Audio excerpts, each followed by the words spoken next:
O vídeo de hoje tem como tema uma pergunta: toda tontura é labirintite? Aqui no dia a dia, na clínica, eu atendo muitos pacientes que já vêm com esse diagnóstico, que as pessoas mesmo se imputam. Labirintite. Doutor, eu tenho labirintite porque eu tenho tontura. Então hoje a gente vai falar um pouquinho sobre isso. É importante saber que nem toda tontura é labirintite. Então o remédio não é o mesmo para todas as tonturas, conforme a gente vê por aí, né? As pessoas se automedicando. Eu vou falar um pouquinho então a respeito das tonturas. Primeiro, é muito importante na clínica, no dia a dia, nós diferenciarmos o que é tontura do que é vertigem. A vertigem é uma sensação rotatória, é uma sensação de que as coisas estão rodando ou a pessoa está rodando em relação às coisas. Isso é uma vertigem.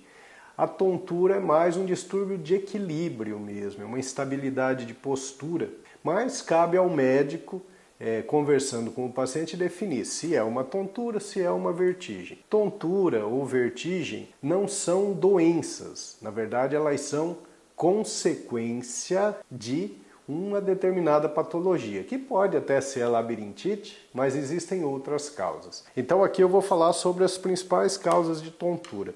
Primeiro, a labirintite propriamente dita. A labirintite não é tão frequente quanto parece, não é? A labirintite, dentre as causas de tonturas, ela não está entre as primeiras, mas, enfim, a labirintite ela produz realmente uma sensação de tontura, uma sensação vertiginosa, e a labirintite, como ela é um processo inflamatório do sistema de ouvido interno, normalmente, junto com a tontura, vem o zumbido. Isso é uma característica importante da labirintite. Além das náuseas e dos vômitos. Então, labirintite é uma causa de tontura. Uma outra causa comum de tonturas, de vertigens, é a chamada vertigem paroxística posicional benigna. Essa é uma tontura que acontece por causa de deslocamento de microcristais de carbonato de cálcio no ouvido interno, dentro dos sistemas semicirculares, sáculo, utrículo, que são estruturas pequenininhas que estão ali no ouvido interno.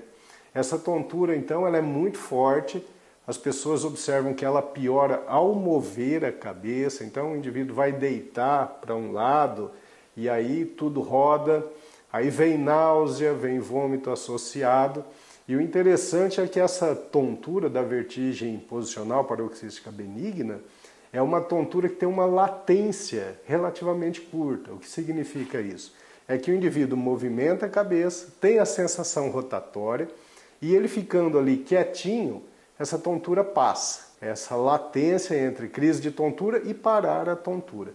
E aí depois, quando ele movimentar a cabeça, a tontura vem de novo. É claro que muitas vezes, no período de crise, fica uma tontura residual entre uma crise e outra, ao movimentar a cabeça. Essa vertigem posicional paroxística benigna tem um tratamento mais específico, que manobras. Manobras que o neurologista, o otorrinolaringologista vai fazer para mobilizar esses cristais, para colocar esses cristais de carbonato de cálcio no lugar novamente. É claro que muitas vezes é necessário também a utilização de alguns medicamentos que melhoram essa sensação vertiginosa, como antieméticos, que são os remédios para náusea e vômito, e alguns remédios específicos mesmo para tontura. Uma outra causa muito importante de vertigem ou de tontura é a chamada doença de Meniere. Essa doença é caracterizada por crises de repetição, de tonturas, de quadro de vertigem, e junto com isso vem zumbido e perda auditiva. A doença de Meniere, ela precisa ser convenientemente tratada porque a evolução é progressiva. A pessoa vai tendo a crise de vertigem, vai tendo a perda auditiva e isso vai se somando ao longo do tempo. A doença de Meniere é tratada de forma adequada pelo otorrinolaringologista e é uma doença que, além da vertigem, da tontura, da perda auditiva e do zumbido, produz também uma sensação de plenitude. dentro dos canais auditivos, dentro do conduto auditivo. Essa sensação de plenitude é aquela sensação de pressão dentro do ouvido. A doença de Meniere, ela é uma hidropsia. Essa doença ela é caracterizada realmente por aumento de líquido no sistema labiríntico e por isso daquela sensação de pressão dentro dos ouvidos, junto com a perda auditiva e as crises de tontura de repetição. A doença de Meniere é uma doença muito séria e que deve ser tratada adequadamente e o mais precocemente possível. Outra causa de tontura, neuronite vestibular.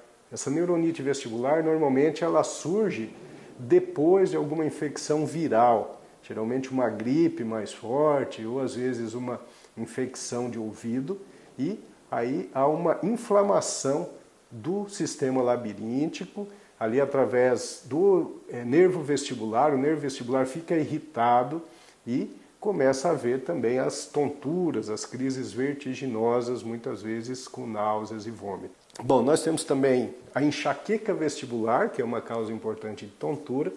A enxaqueca ela é caracterizada pela dor de cabeça recorrente. Na enxaqueca vestibular existe um quadro de tontura associada, de vômitos, e geralmente é uma crise bastante incapacitante. De maneira geral, a enxaqueca vestibular não cursa só com a tontura. Geralmente, além da tontura, das vertigens, tem também a dor de cabeça. Vamos ver aqui. Outra causa importante é a própria ansiedade. Então, o transtorno de ansiedade faz com que as pessoas tenham um padrão respiratório diferente, né? Além das palpitações, além da mente inquieta, normalmente tem uma respiração mais rápida, mais curta, aquela sensação de que está faltando ar, e isso interfere com a